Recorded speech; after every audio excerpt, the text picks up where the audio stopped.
The Nissan GT-R is dead. Nissan has ceased production in Europe and will soon do the same in the USA. But where did it all begin? Here's a brief history of the GT-R. It all started in 1969 with this, the Skyline GT-R, aka Hakosuka. Hako meaning box and Suka being short for Skyline or Skyline.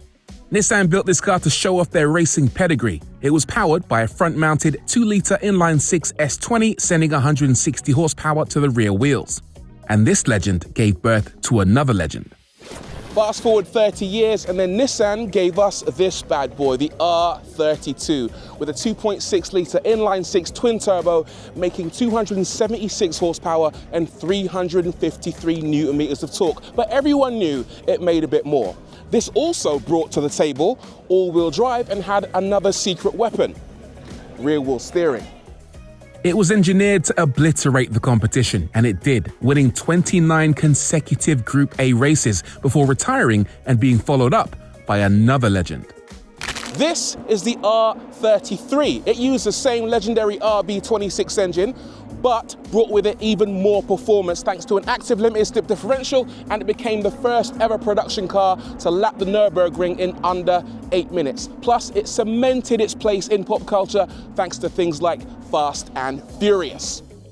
The R33 had a top speed of 155 miles an hour, did 0 to 60 in just over 5 seconds, and was hugely popular on the JDM scene.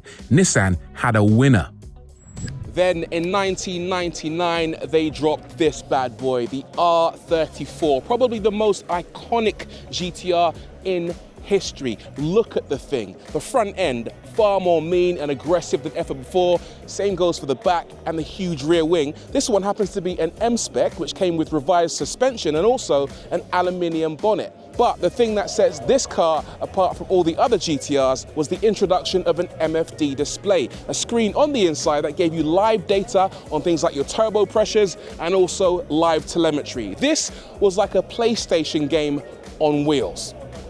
And finally, we have the R35. This thing came out in 2007. They did away with the RB26 and replaced it with a VR38, a 3.8-litre twin-turbo with initial versions making over 400 horsepower, but with later models, like this Nismo, cranking out in excess of 600 horses. Of course, it had technological innovations like all-wheel drive. Of course, it had a twin-clutch gearbox. And of course, it was a supercar slayer, capable of 0 to 62 in under 3 seconds.